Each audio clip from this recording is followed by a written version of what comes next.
जय Hind, welcome back. ये Hindi grammar का पार्ट 4 है, भाग 4 है। इसमें हम लोग उसके आगे की चीजें डिस्कस करेंगे जो हम लोगों ने डिस्कस की थी पिछले वाले में समझे थे सार्थक शब्द क्या होते हैं, निरर्थक शब्द क्या होते हैं। आज हम लोगों ने समझना है कि सार्थक शब्दों को कितने भागों में बांटा गया है और निरर्थक को, क्योंकि निरर्थक तो खत्म ही हो गया था, जिसका कोई अर्थ नहीं होता है वो निरर्थक होता है ना।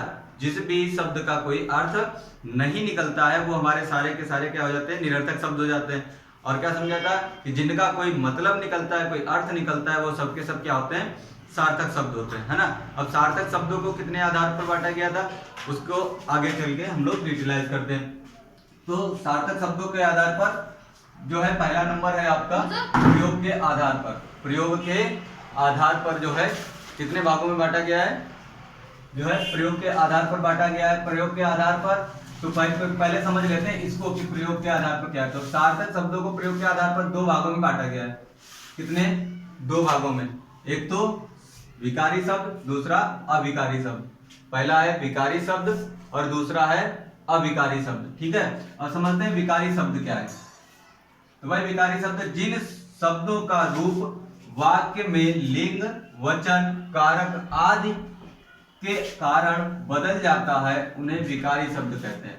यानी जिन भी वाक्यों का रूप जो है उनका पहनावा एक तरीके से कह सकते हो क्या होता है, लिंग, वचन और कारक इत्यादि चीजों के आधार पर क्या होता है, बदल जाता है, वो सारे के सारे क्या कहलाते हैं, विकारी शब्द कहलाते हैं। जैसे कौन कौन से, जैसे औरत हो गया, औरतें हो गई, आदमी हो गया, इत्यादि चीजें क्या है, इनके आधार पर क्या होता है, बदल जाता है। तो वही हमारे क्या कहलाएंगे, विकारी शब्द कहलाते हैं।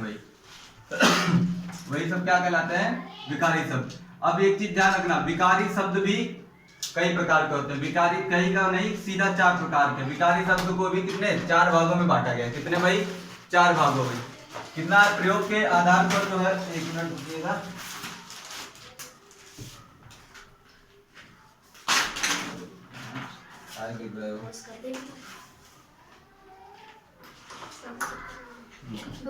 चलिए भाई। विकारी, आराम से लिख लो। विकारी शब्द क्या है, जिन शब्दों का रूप वाक्य में लिंग, वचन, कारक आदि के कारण बदल जाता है उन्हें विकारी शब्द कहते हैं। जैसे औरत, औरतें, आदमी इत्यादि। अब विकारी शब्द के भी कितने, 4 भाग होते हैं। कितने, 4 भाग हैं। कौन कौन? संज्ञा, दूसरा सर्वनाम, तीसरा क्रिया और चौथा विशेषण। पहला है आपका संज्ञा, दूसरा है सर्वनाम, तीसरा है क्रिया और चौथा है विशेषण, ठीक है। इनको कॉपी पेन से नोट करते जाना है। अगला क्या है, विकारी शब्द। अब विकारी शब्द क्या होते हैं, अविकारी शब्द। विकारी समझ लिया, अब अविकारी समझते हैं। तो जिन शब्दों का रूप वाक्य में लिंग, वचन, कारक इत्यादि के कारण नहीं बदलता है, इसमें क्या था, उनका रूप बदल जाता है, इसमें क्या, इनका रूप नहीं बदलता है, तो वो क्या कहलाते हैं, अविकारी शब्द कहलाते हैं। बेटा क्या कहलाते हैं, अविकारी शब्द कहलाते हैं। जैसे क्योंकि, प्रतिदिन, रोजाना इत्यादि के आधार पर, ठीक है। तो लोग इसमें क्या है, अविकारी शब्द के भी पार्ट थे और अविकारी के भी पार्ट हैं। कौन? अविकारी शब्दों को भी कितने भागों में बांटा गया है, 4 भागों में। कितने भाई, तो 4 भागों में बांटा गया है। कौन? क्रिया विशेषण, संबंध बोधक और समुच्चय बोधक, उसके बाद में है विस्मय बोधक। क्रिया विशेषण, संबंध बोधक, समुच्चय बोधक और विस्मय बोधक, ठीक है। इनको भी कितने, फिर से एक बार समझ लीजिए, प्रयोग के आधार पर क्या है, कितने भागों में बांटा गया है विकारी शब्द, कितने को, विकारी और अविकारी। विकारी शब्द क्या है, तो जिन शब्दों का या वाक्यों का रूप, वचन, कारक, कारण इत्यादि के आधार पर बदल जाता है, जैसे औरत, औरतें, आदमी इत्यादि के आधार पर बदल जाता है, वो सारे के सारे क्या कहलाते हैं, विकारी शब्द। लेकिन जिनमें इनके आधार पर, वचन, कर्ता इत्यादि के आधार पर नहीं बदलता है, वो कहलाएंगे हमारे अविकारी शब्द, ठीक है। और अविकारी शब्द क्या है, अविकारी शब्द कितने भागों में बांटा गया है, 4। कौन? क्रिया विशेषण, संबंध बोधक, समुच्चय बोधक और विस्मय बोधक। और विकारी शब्द कितने भागों में बांटा गया था, तो वो भी 4। कौन? संज्ञा, सर्वनाम, क्रिया और विशेषण, ठीक है। इतना नोट डाउन कर लीजिए। इसको आगे डिटेलाइज करते चलेंगे, फिर संज्ञा क्या है, सर्वनाम क्या है, क्रिया क्या है, विशेषण क्या है, इनको आगे बिल्कुल अच्छे तरीके से डिटेलाइज करेंगे। लेकिन अभी क्या है, शॉर्ट में इनकी जो है एक लेआउट हम तैयार कर रहे हैं, उसको लेआउट को जो है कॉपी पर अपना नोट डाउन करते रहना है।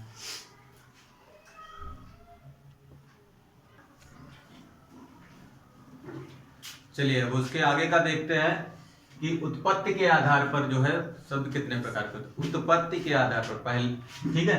अब उत्पत्ति के आधार पर भाई क्या है, तो इनके आधार पर यानी कि उत्पत्ति के आधार पर भी निम्नलिखित को किसको, उत्पत्ति के आधार पर क्या सार्थक शब्दों को कितने भागों में बांटा गया है, 4 भागों में। कितने भाई, 4 भागों में बांटा गया है, ठीक है।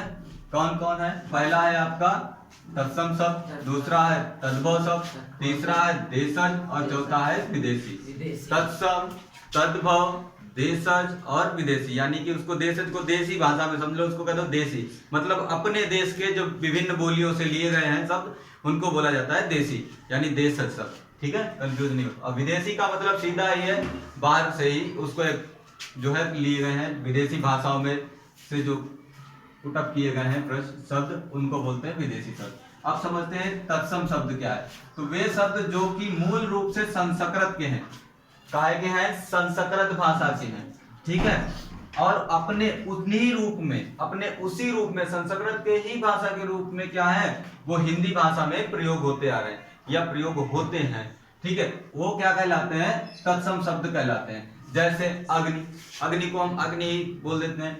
दूसरा क्षति, तो क्षति भी हिंदी भाषा में सीधा क्षति के कहीं तर ही जो है संबोधित किया जाता है। दूसरा ज्ञान, इसी प्रकार से और भी शब्द होते हैं जो कि क्या है, कैसे हैं, संस्कृत के मूल शब्द हैं जो कि अपने मूल रूप में ही प्रयोग होते हैं, वो सारे के सारे क्या कहलाते हैं, तत्सम शब्द कहलाते हैं। अब भाई आगे समझते हैं कि तद्भव शब्द क्या है। उस तद्भव किसे कहते हैं, तो जो शब्द अपने मूल संस्कृत रूप में प्रयोग ना होकर अपने, इसमें क्या है, इस वाले में तत्सम वाले में क्या है, उसी रूप में प्रयोग हो रहे थे, संस्कृत के वर्ड थे, संस्कृत में ही प्रयोग हो रहे थे, लेकिन क्या है तद्भव वाले में क्या है, वो संस्कृत के तो हैं, संस्कृत के तो हैं, पर उनका उनमें थोड़ा बहुत बदलाव करके क्या है, हिंदी रूप में जो है हिंदी भाषा में उनका प्रयोग किया जाता है। जो शब्द अपने मूल संस्कृत रूप में प्रयोग ना होकर कुछ बदलाव के साथ हिंदी भाषा में प्रयोग होते हैं, क्या कहलाते हैं, तद्भव शब्द कहलाते हैं। भाई क्या कहलाते हैं, तद्भव शब्द कहलाते हैं, ठीक है, याद रखना है। जैसे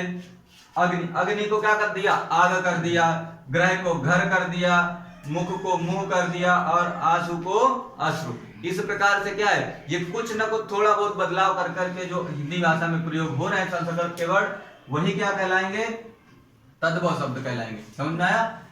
तत्सम में क्या था, जो संस्कृत के वर्ड हैं, जो संस्कृत के वर्ड हैं वो हिंदी भाषा में सेम टू सेम प्रयोग होते हैं, उन्हीं को क्या बोलते हैं, तत्सम शब्द कहते हैं। और जो हिंदी भाषा में कुछ ऐसे वर्ड हैं जो कि संस्कृत भाषा के तो हैं, परंतु उनमें कुछ थोड़ा बहुत बदलाव कर करके क्या किया जाता है, हिंदी भाषा में प्रयोग किया जाता है। जैसे अश्रु का आंसू, अग्नि का आग, है ना, ये सब क्या है, ये कैसे शब्द कहलाते हैं, तद्भव शब्द कहलाते हैं। उसके बाद में समझते हैं देशज शब्द क्या है। तो देशज भाई शब्द क्या है, तो वे शब्द जो भारत की विभिन्न बोलियों से हिंदी में प्रयुक्त हुए हैं देशज शब्द कहलाते हैं। यानी कि भारत के ही देश के अपने अंदर ही जितनी भी भाषाएं बोली जाती हैं उसी अनेकानेक भाषाओं में से क्या है, शब्द उठा करके और हिंदी भाषा में जो कहते हैं प्रयोग किए जा रहे हैं, वो सारे के सारे क्या कहलाएंगे भाई, देशज शब्द कहलाने वाले। क्या कहलाएंगे, देशज शब्द कहलाएंगे, यानी देसी शब्द कहलाएंगे, सीधी भाषा में समझो, है ना, देसी शब्द कहलाते हैं, देशज शब्द कहलाते हैं। जैसे अपने यहाँ पापड़, अमेरिका में कोई बोलेगा पापड़, समझेगा ही नहीं, है ना। अपने यहाँ बोलते हैं कद्दू, है ना, जिसको सीताफल भी कभी कहीं बोलते हो, है ना, कद्दू। तो कद्दू कहीं विदेश में देखो नहीं ना। रोटी, तो रोटी अपने यहाँ बोला जाता है, विदेश में नहीं बोला है। अमेरिका में जाकर रोटी बनानी है ना, कहीं तवा ढूंढते घूमो, वहां पर तवा नहीं मिलने वाला, ठीक है।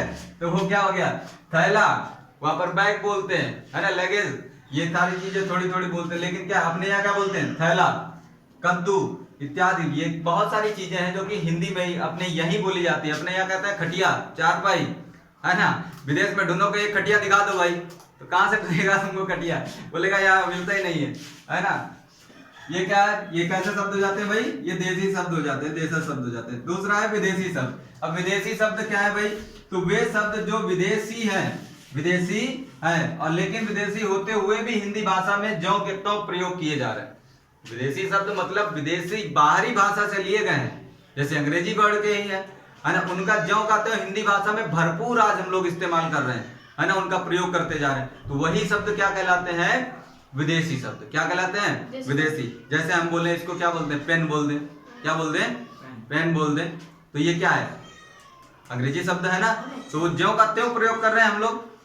वैसे हिंदी बोले तो कलम, लेकिन ये क्या है? ज्यों का त्यों प्रयोग कर रहे हैं। वो क्या हो गया? पेन हमारा क्या हो गया? विदेशी शब्द हो गया। क्या हो गया? विदेशी। फोटो खिंचाए हो कभी? फोटो, तो फोटो क्या हो गया? फोटो भी क्या है? विदेशी शब्द। और अपने यहाँ हिंदी वाला क्या कहते हैं? छाया चित्र है। वो बोलता है वीडियो। और यहाँ क्या बोलते हैं? चलचित्र। क्या बोलते हैं भाई? चलचित्र, है ना। अब चलचित्र मांगो, चलचित्र दे दो हमको एक पठान की, कहां से मिलेगी? है ना। या फिर दबंग की, तो कहां से मिलेगी? तो क्या है? फोटो क्या हो गई? कैसा है भाई शब्द? देशज है, विदेशी है, तो ये विदेशी शब्द है। ठीक है। रेडियो क्या हो गया? ये भी आपका विदेशी शब्द होता है। कार, साइकिल, मोटरसाइकिल, ये सब की सब क्या है? विदेशी शब्द है। समझ आ रहा है कि नहीं? ये सबके सब क्या है बच्चों? विदेशी शब्द है। इनको अच्छे तरीके से नोट करना है। अगर कहीं पर भी डाउट लग जा रहा है, इसमें जरा सा भी डाउट लग रहा है, तो आप कमेंट करिए, मैं उसका रिप्लाई दूंगा। ठीक है। तद्भव, तत्सम, देशज, विदेशी। एक बार फिर रिपीट कर रहे हैं, ध्यान से सुन लो। अब कॉपी पेन रख दो थोड़ी देर। क्या है? उत्पत्ति के आधार पर जो है इनको 4 भागों में बांटा गया। सार्थक शब्दों को कितने? 4। कौन है? तत्सम शब्द, तद्भव शब्द और देशज और विदेशी। तत्सम, तद्भव, देशज और विदेशी, यानी देशी और विदेशी। ठीक है। तत्सम क्या है? तो जो अपने संस्कृत के वर्ड हैं, अपनी भाषा जो संस्कृत है, संस्कृत के ही वर्ड है, उनको भी हिंदी भाषा में जो का तो इस्तेमाल किया जा रहा है, वो क्या हो गया? तत्सम शब्द हो गए, है ना। वो क्या हो गया? तत्सम शब्द हो गए। लेकिन जो संस्कृत के वर्ड तो है मूल रूप से, लेकिन उनमें कुछ बदलाव कर करके किसमें? हिंदी भाषा में प्रयोग किए जा रहे हैं। वो सारे के सारे क्या हो जाएंगे भाई? कैसे हो जाएंगे? तद्भव शब्द हो जाएंगे। देशज जो हिंदी की ही भारत में जो जितनी भी भाषाएं बोली जाती हैं, उसी में से क्या लिए गए? उसी में से पुटअप किए गए हैं जो शब्द और हिंदी भाषा में प्रयोग किए जा रहे हैं, है ना। वो क्या कहलाएंगे? देशी शब्द, यानी देशज शब्द कहलाएंगे। ठीक है।